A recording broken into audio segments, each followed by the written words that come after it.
Forget about it's 9:30. Remember what their mission is. I don't see the opening bell yet. I don't know what's going on, but I'm having my shot, guys. Rum, let's go. Is a nuance. Look at that move. Probably beyond. Got a bid at the opening bell. All right, Keith, thanks very much indeed. We're going to break away to show you the opening of the stock market this Monday morning, September 19th. We're off and running in just a couple of seconds, and we're going to see some red ink today. How we close, I don't see no clue. I don't know what that's about. I thought he was opening the bell. We're opening this Monday morning on the downside. Here's the numbers. Chris? I don't see Chris. We're off 251 don't know what's points, going on. 250 points, roughly speaking, right from the All right, opening here bell. we go. I don't see any winners on the big board, the Dow 30. I see 29 losers and one unchanged. That's they've all opened and they're all down.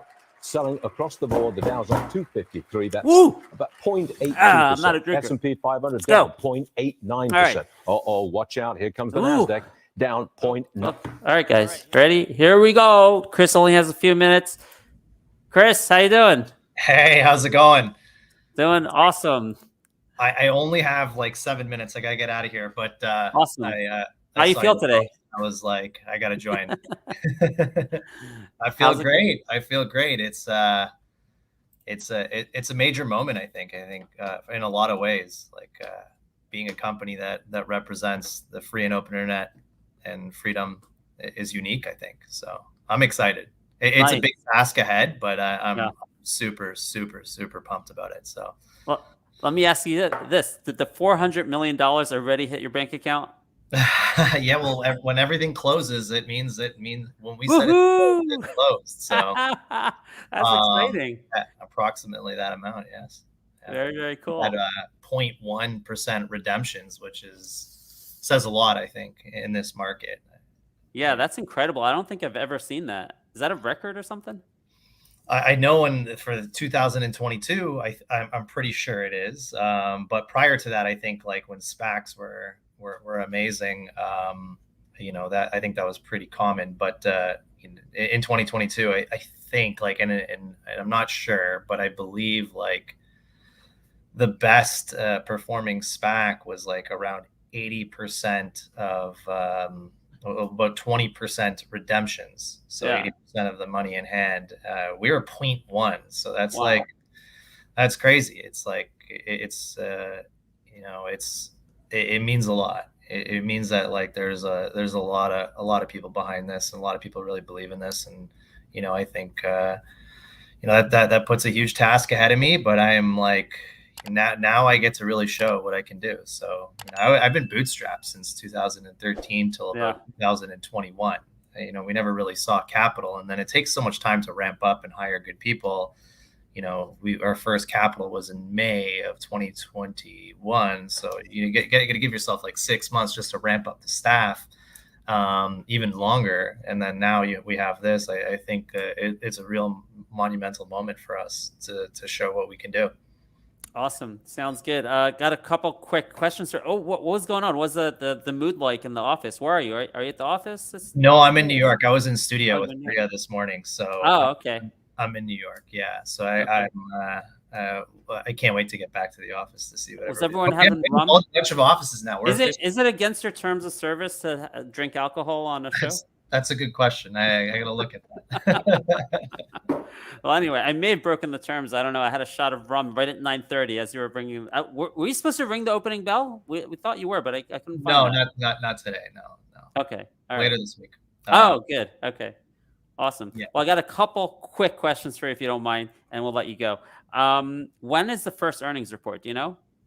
I don't have that date on hand, but I would assume like customarily it would be, within, reasonable time, I think. So yeah, I don't have that off the top of my head. Okay. All right. That'll be cool. But I guess it's going to be for the quarter ending September 30th. That makes sense, right? I believe so, but I would have to double check. Whatever is customary, I think that's kind of when it would be. Okay, cool. Last thing I want to throw you. I know it's a celebratory day, but I just wanted your opinion. I saw on the Viva Frey show. By the way, they're doing such a great. It's brilliant, by the way, what you guys doing with these exclusives. At first, the exclusive creators, I'm like, how come they're also on YouTube? Like that's not exclusive, you know. But I realized the strategy is to get people started on YouTube and then slowly get the audience moving over to Rumble. So it's working out really well, I've noticed. Very smart of you guys to do that, those exclusives that way. But I was watching Viva Frey last night, and they were talking about this decision out of Texas about the social media. You're probably keeping up with that stuff, but any thoughts on that decision? Are you aware of it? That specific one I haven't read through yet, just with this last weekend and stuff. I haven't got to it, but I've that's really, really encouraging to see something like that. We see in California some proposed legislation that's going the opposite way. So it depends on the state right now, and how I don't know exactly what it says in there, so I'm not fully read on it, so I can't comment. But from what I'm hearing, it's pretty awesome to see Texas get that through. So you like that? That's good for you. I mean, I almost think like let them keep censoring, right? That's better for you. Well, if they keep censoring. It's a state, right? So like, if California puts their legislation that they're proposing, which is complete opposite. You have to report all your moderation and stuff like that. I don't know if you've seen that. That works in the complete opposite direction. So I think there's going to take some time to see where all this falls. But generally speaking, like the First Amendment's the First Amendment. Like, that takes precedent over everything. So every platform has the option to do what they want to do. And ours is to stick to the core values that the internet was founded upon. So awesome. Well, Chris, I'm looking forward to one day meeting you in person. You seem like such a nice guy, by the way, in addition to being a great CEO. So congratulations today on everything. It's really awesome. We're here all day watching the stock movement, celebrating with some rum. And I know you guys are going to do a great job and invest that money wisely and make money for everyone. Looking forward. You bet. Thank you for having me. And hi, everybody. And I can't wait to show what we can do, what this team can do in the next year. So I'm really, really excited. All right. Awesome. Thanks a lot, Ben. Thanks. Take care, Chris. Take care. Bye. Bye. Well, there you have it. That was exciting. He came on anyway. I didn't even contact him. You should know. He contacted me. he saw the tweets on social media, and he DM'd me and said, I have some time to join. So that was pretty cool. Thank you, Chris, for joining. Now we can take a look. Hello, Andrew. What's going on, Ben? Let me know if you can hear me, man. I hear you. Thanks for joining us. We've been on a live stream all day long celebrating this kind of an IPO here, first day of trading for Rumble, RUM. There's a stock I'm holding a long-term core position in, but I'm also trading around a core. I've been telling the community here. We have over 300 people on Rumble watching, by the way. There's like 3 people on YouTube, so pretty interesting. That is amazing. Yeah, man, you really put this one on my radar. You were one of the first people that I heard about this name from in our Twitter spaces, and I just got super interested, and I started doing some of my own research on it. Yeah. And this one is working out really well today, man. Yeah, absolutely. So wanted to hear, I always tell people, I'm not like an expert technical analysis. I do technicals on a superficial level. I do fundamentals. I do everything at a high level because that's like what story trading is about. It's kind of mixing all the different practices. Look at this. Yep. We just broke high of day, but you, I respect, is a really great technical trader. I also know you look at fundamentals, but tell us what your analysis is here and how you're playing it. Yeah, sure. I would love to, man. So again, I heard about this name from you in our Twitter spaces. And I remember when you first mentioned it, this thing was at about like $10. So it was like still at the ground floor, great risk reward where you could get in. And I heard you mention like, the Rumble being sort of like an alternate version of YouTube, that sort of thing. So I started digging into the company and I was like, okay, I've seen this movie before, like an anti-censorship social media company. Like, who knows what this is? Like, we had like the DWAC, the Truth Social SPAC, and that one was a raging success, at least for a while. And this one, as I started digging in, I was like, wow, this one looks like it could be even more legit and really just like appeal to a wider audience. Like, it seems like when I think of some of these platforms, like you think, oh man, it's probably some like radical CEO, like polarizing guy. And when I looked at the management team, I was like, wow, this guy seems like he's really just about the free speech and making this platform very fair for everyone. So I kind of thought like this seems like it could really be like a battleground stock where like it could really be some people have a strong negative opinion, some people have a strong positive opinion, and that's really what got me interested. Yeah. And so the way that I'm playing this name, and yeah, today so far it's working out pretty well. So I missed like the first leg of the move. So like when the stock went from maybe like 10 to 13, I was like, oh my gosh, Ben mentioned that one. Like I started doing my research, but it kind of went without me. And what I try to do is like if it goes without me, more often than not, I'll let the stock go. I don't care about, trying to chase it late or whatever. So I was kind of watching it. Then when the merger was announced, man, that was the day that we messaged each other, and the stock took a huge hit that day. And so I was like, okay, for anyone that entered this thing late, this is probably a huge problem. They're probably underwater. But for me, I was never able to get a position on. So I took that opportunity. I actually sold put options on this stock. I sold the 10 strike puts expiring in October. And man, I was able to collect like $1.45 for that. So basically what'll happen is if now it's rum, if rum goes down to $10 or less, I'll be able to buy the stock at a $10 price. And because I collected the $1.45 in premium, my cost basis would actually be $8.55. So I sold those, and then I went even crazier. I Texas hedged it.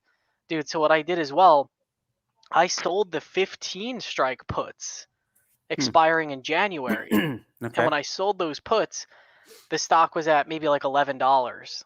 So I've actually never done that before where I'm selling deep in the money put options. And what that does, man, That's I was kind of able like going long the stock in a way, right? Yeah, it pretty much is. It's almost like getting a synthetic long position in the stock.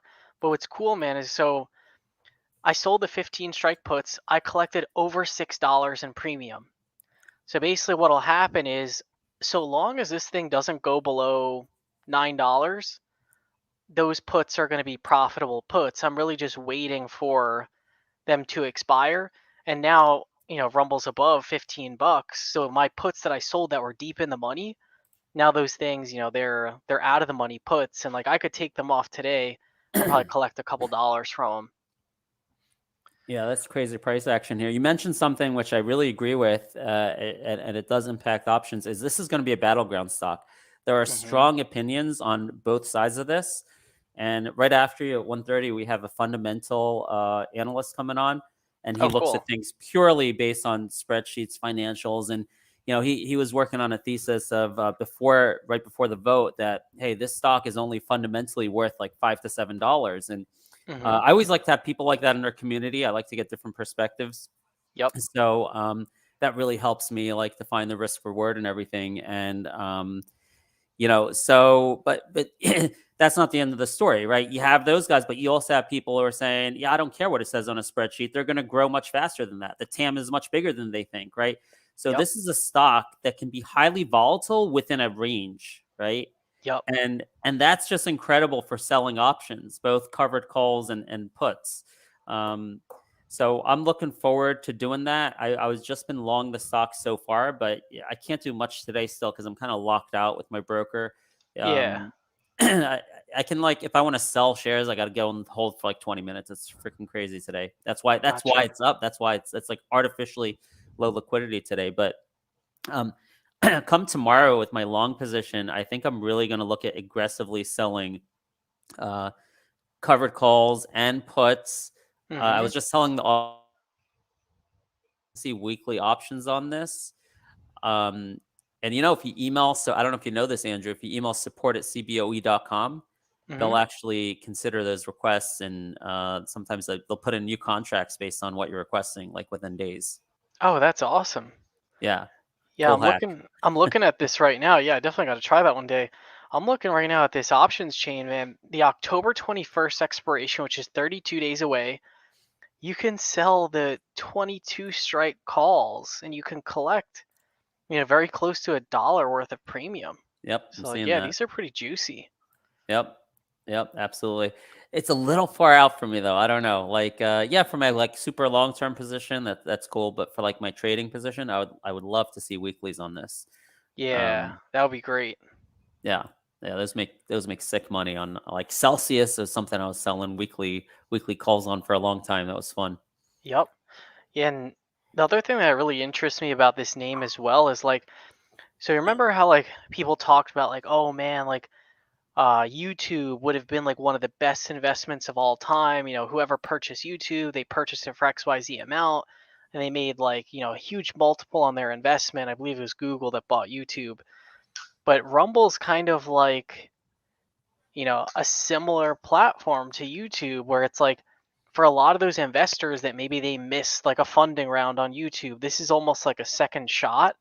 So Hmm. that's another reason why I think like there's going to be and we're seeing it today, like there's a lot of excitement around this stock just because like I think the future is like who knows what the future holds, but there's a scenario where if this thing really takes off and like I looked at the pitch deck for the stock Hmm. and their user growth is pretty fantastic, and now not only that but they have their cloud product where I believe Truth Social is using the Rumble cloud.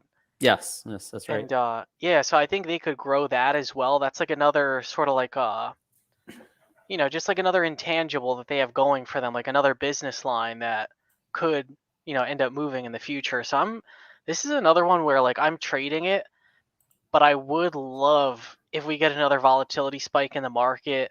This thing does end up getting, let's say, to $10 or even below that. Like I really do want to purchase this thing just for, a long-term position, just to see what happens. Yeah, below $10, I love. I hope we get like dumps like that. Honestly, the way that the ranges I've defined for myself is your 8 to 12 is your chop zone.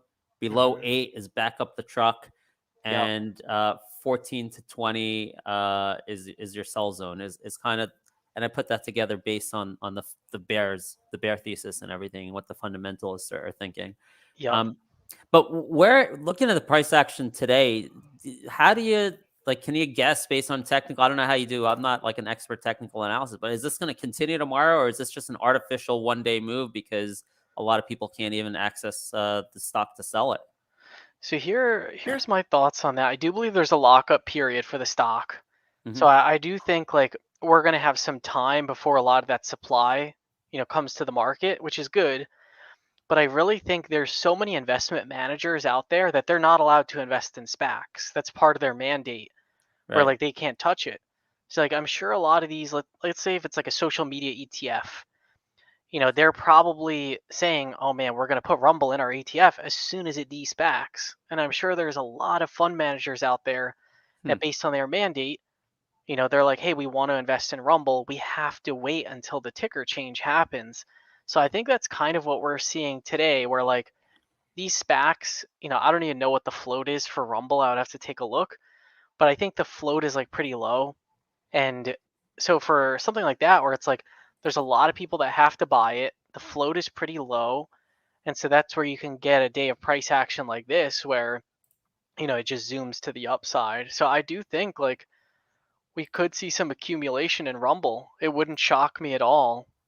And yeah, I think it's going to move the price just because the float is so It, low.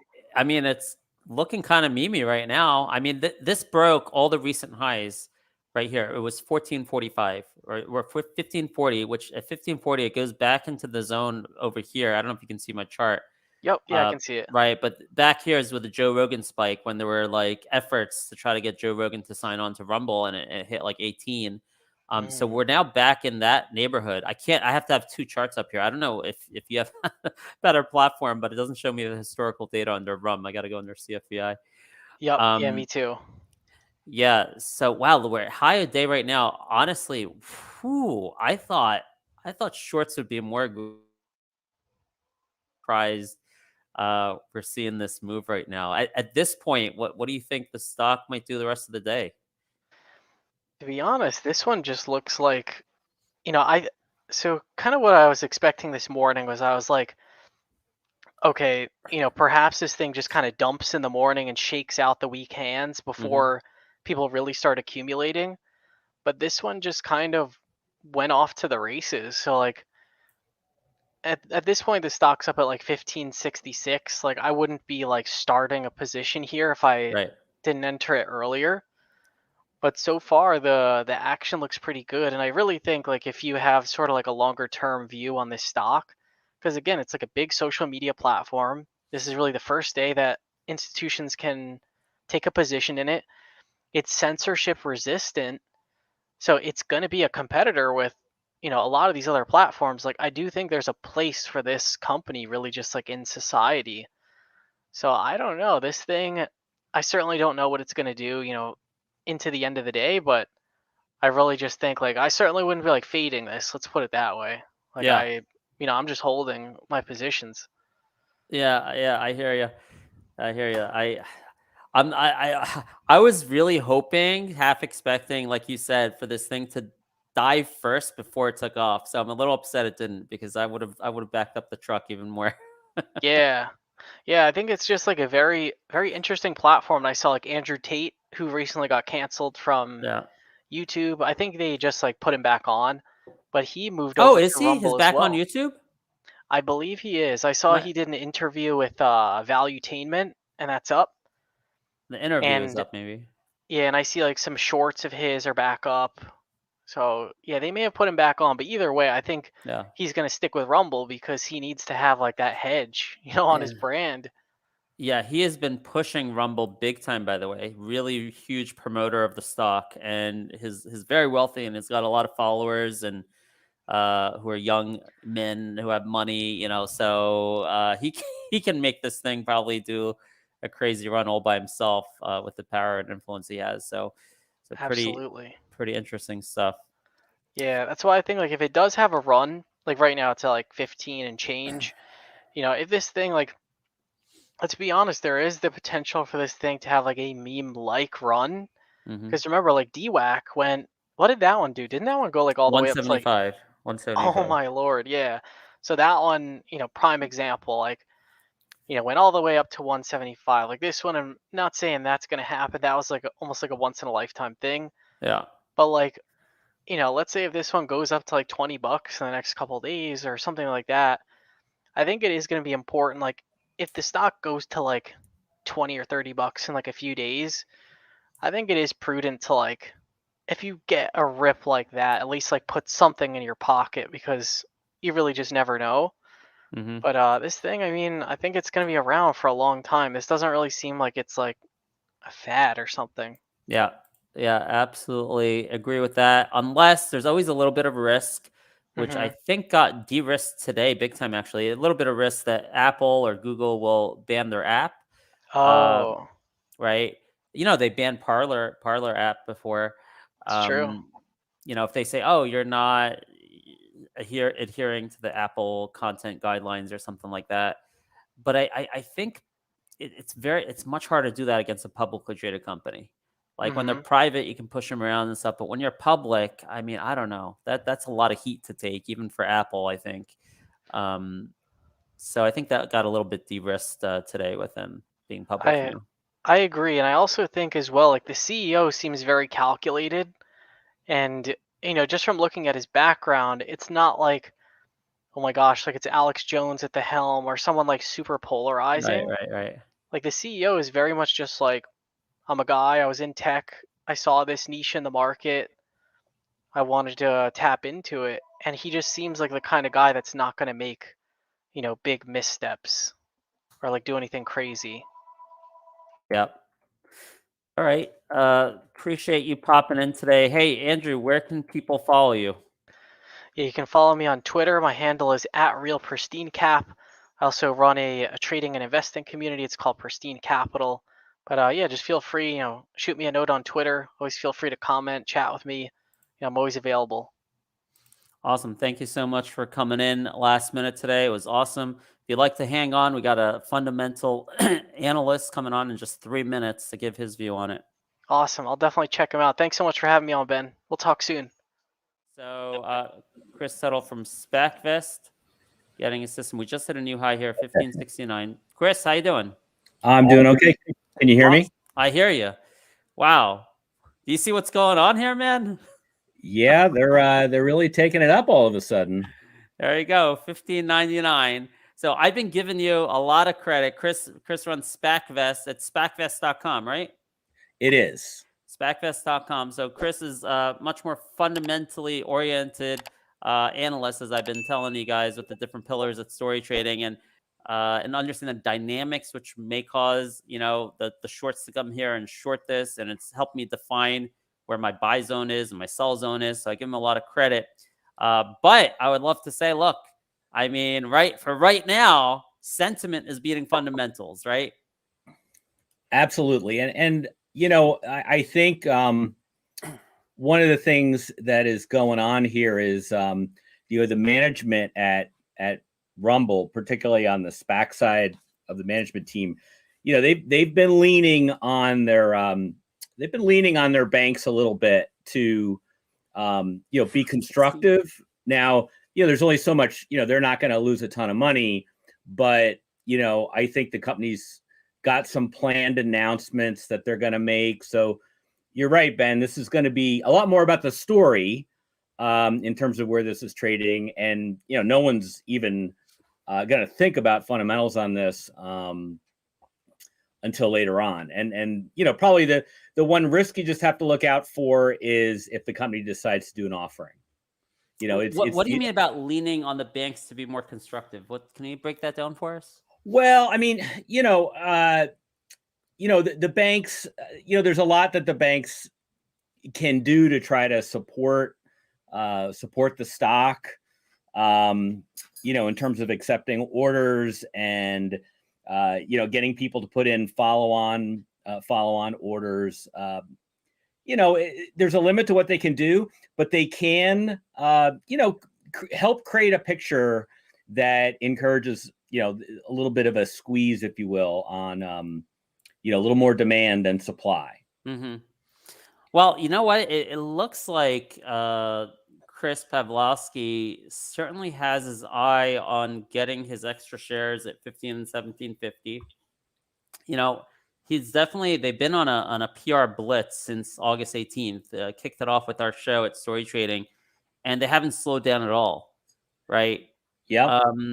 Well, and there's a lot on the table for them, right? It's a very, it's a sizable, they've got some big incentive shares out there to run after. Right. So. And the way, I was thinking about it is the best chance because of the valuation issue, right? We're talking about at $20 with the dilution, you're talking over $6 billion valuation, right? Is that about right? I think that's correct. Okay. So, it's going to be hard for them to have to get these numbers like 20 out of 30 days at $15, I think it is, and 20 out of 30 days at $17.50.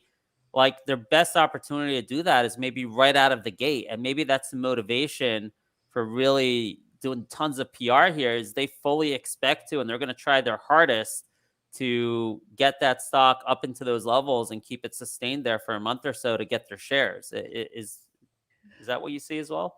I mean, I think they, that's a tall order. It's not impossible, but they're going to do everything that they can. They're certainly going to try to pull up the stops, and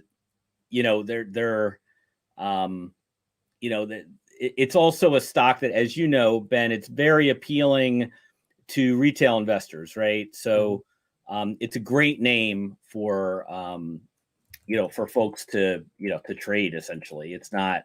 I didn't see any institutional accumulation prior to the conversion, because some of that would show up in the shareholdings. There were only like event-based, event and SPAC-oriented holders going into the conversion.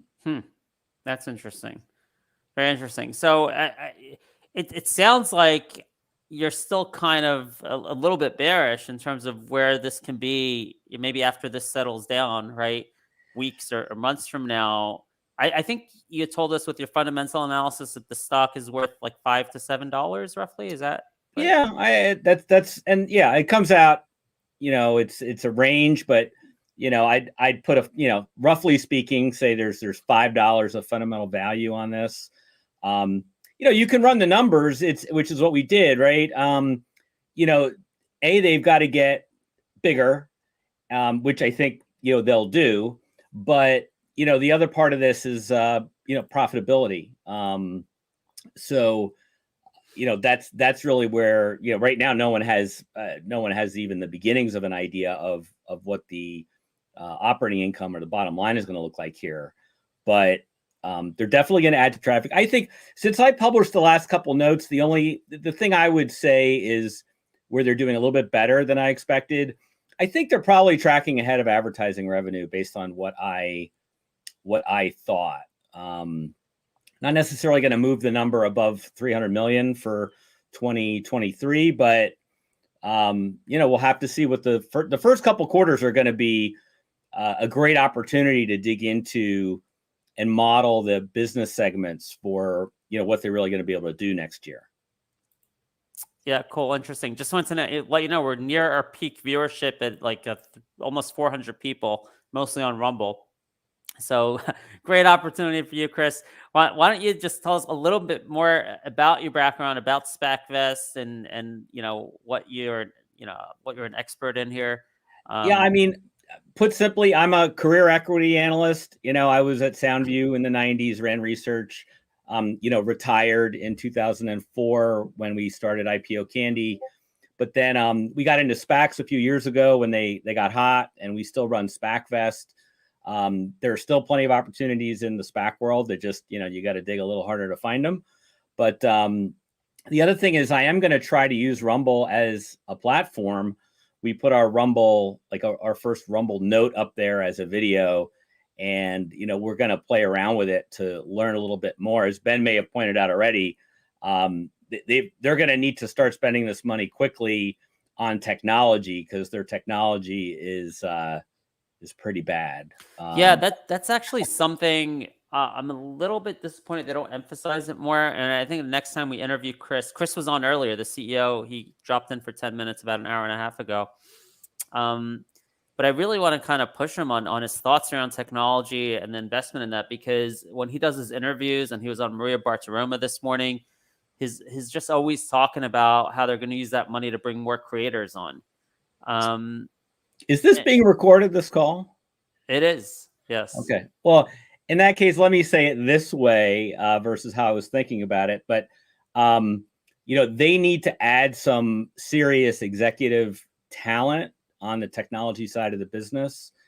What they need to do is, this is not an on-the-job training opportunity for people.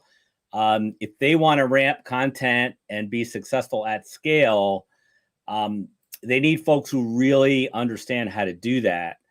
And those folks are, expensive, and you can't bluff your way through it. You need to get some really top people in there that know how to scale. If you want to be, someone, you might have seen the statistic. I think YouTube uploads as much video streaming content in a day that exists on all the streaming platforms so far, Netflix, Disney, etc. Wow. So the scale of these businesses, once they get going, is pretty mind-boggling. And as you know, I mean, their current software is it's almost laughable. So you're right, that's a big question that longer term investors need to be focusing on. And if he doesn't get it, then that's going to be a problem. Yeah, I agree with that. They, obviously they have their niche because there's nowhere else you can find certain content. So, but if you want to grow beyond that, and if you want any chance to really compete with YouTube, and you want to basically take that niche, and while they're there on your platform, say, okay, now you're here, let's do your pet videos, let's do music, let's do all that kind of stuff. They have an opportunity to do that, but if the technology is not good, they're just going to come back to Rumble only for political content and then go to YouTube for everything else. So they definitely have an opportunity. Hopefully. I think one would have to believe that they understand that and have that, that they're going to do that. I think, I'll give them let's give them the benefit of the doubt. Right. It seems so obvious, like to us, that it's like, yeah, they're probably in the works. I just question that a little. Is it possible they're oblivious to it because he never talks really about the technology? Is always talking about the content creators.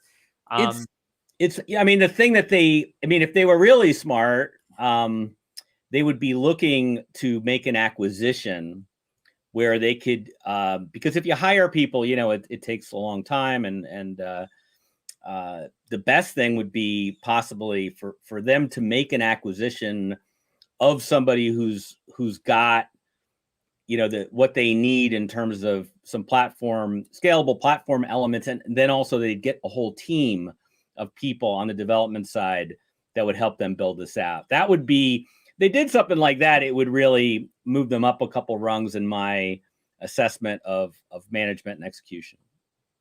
Awesome. All right, Chris, you've been great. Let me ask you one final thing and I'll let you go. The knowing, like, you're like kind of, I view almost as like a Wall Street insider, because you have more an institutional background and you understand the fundamentals and the shorts. Like, mechanically, when you see the stock here, when a short, when a hedge fund, they see this and they think it's worth $5 and they see the stock up here 30%, right? Like, do you have any insight into how quickly they may come in and stop this from happening and attack it and knock it down? Is this something that is a one-day wonder, or is this something that at this point is going to be weeks of kind of overvaluation before any attempt to really bring it back to reality? I wish I had a crystal ball, but as shorts have really been punished in these markets, even going back to GME and all that. And it's one of those things you have to ask yourself, why short Rumble when you can go short, Canada Goose, or, there's a million shorts out there where you don't have this kind of retail enthusiasm but the other thing, Rumble does have options. So, there are ways to short this and hedge yourself with puts. So, if people really want to figure out a way to be short this and slow it down. I mean, for instance, I personally really wanted to be short Getty at the right time. Getty was absurd, but getting the timing right on that it's just very difficult because a lot of these things, they're heavily shorted. There's a lot of borrow costs. You can't get stock. And if you miss it by a couple days, it's cut in half and you've kind of missed it. So it is a very challenging game. There's probably viewers or people on this call that are, maybe more nimble and can really be focused on the level 2 tick by tick kind of data to day trade this. But, it wouldn't be the kind of stock I'd want to be long or short, going to sleep at night. Okay. All right. Well, you've been very generous with your time, Chris. Appreciate it. Why don't you let people know what's the best? Where do you want people to follow you? Your website, on a Twitter? Where do they go? You know what? The best thing to do is go to SPACVest and sign up. I think there's a free level. You'll get emails with more links and information and other places to find us, be that on Rumble or Twitter or whatever. Great. Thank you so much, Chris. All right. Take care, Ben. It. Talk to you soon. Take care. Yep. Bye-bye.